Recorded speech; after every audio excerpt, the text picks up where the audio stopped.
In this video, I'll explain the 3 functions of the shutter button on your DSLR or mirrorless camera and how this knowledge will help your photography.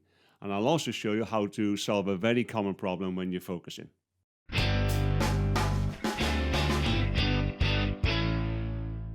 Did you know that the shutter button has 3 functions? You probably know that you press the shutter to take a picture, or if you want to be a bit more technical, expose to the image. But what are the other 2 functions? And how do they work with the camera systems? I'll explain what they are, the difference between metering and focusing, and what shutter speed to use depending on the situation. And if you stick around, I'll share a bonus with you where I'll explain an advanced feature which will help you further improve your photography, especially if you have a DSLR. So let's get on with it. So you know the main function, pressing the shutter takes the picture, but that's the third thing it does, so we'll come back to that. The first thing it does is activate the camera's light metering system. Without light, there is no photograph, and the camera needs to know how much light is available in order to accurately record the image onto the sensor. When you gently half depress the shutter button, the first thing this incredible technology does is measure the amount of light coming in through the lens, which in turn is based on the current exposure settings. In other words, what the shutter speed is set to, what the aperture is, and the ISO number. And this is true whether the camera is in full auto or any other mode. In full auto, the camera makes every decision. In semi-automatic modes, it's shared between you and the camera. Only full manual mode gives access to the light meter indicator and the ability to choose all the settings ourselves. It's worth mentioning that the metering system is measuring the amount of light reflected from our subject or the scene so that we can get the correct exposure settings for any given situation. Now, I hope that makes sense. Please let me know in the comments if it doesn't. We generally have 3 or 4 metering modes available to us. Single point, which is good for close-up portraits because you can meter directly off the face. Center weighted average, which is good for, say, group shots because it's measuring the light from the center of the image. Evaluative is good for landscape photography because it's measuring the average light from the whole scene.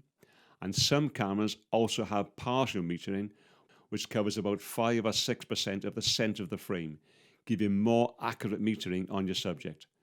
This is a good metering mode for backlit subjects. And obviously, the metering modes available will differ slightly from camera to camera. So now let's look at the second function of the shutter button. The second thing the half depress of the shutter button does is to activate the autofocus system, or AF for short, making sure our subject is in focus before we actually take our shot. I'll be covering all the various focus modes and systems in greater detail in a separate future video. It's worth mentioning, by the way, that we can also use manual focus, normally by moving this switch on the lens. And an obvious time to use manual focus is when we're doing landscape photography, because after all, the landscape isn't moving, and why not? It also saves on the battery. Let me know in the comments if you use manual focus at all. If you do try manual focus and you normally use autofocus, don't forget to switch it back. Otherwise, you might think your camera's not working properly. Or is that just me?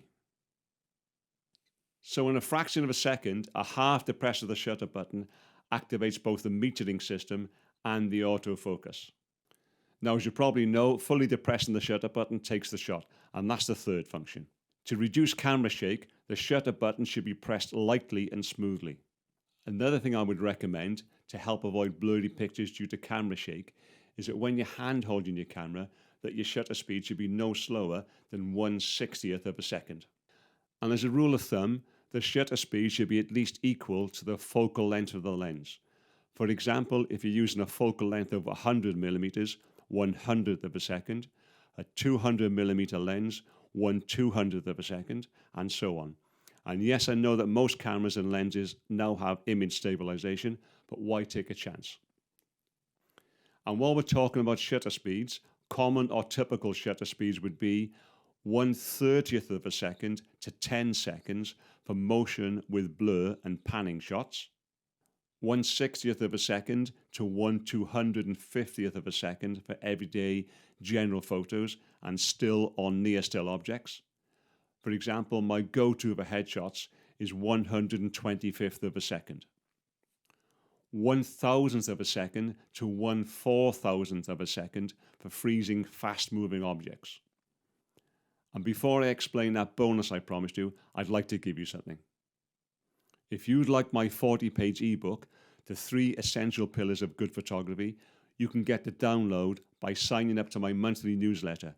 There's a link for you in the description below.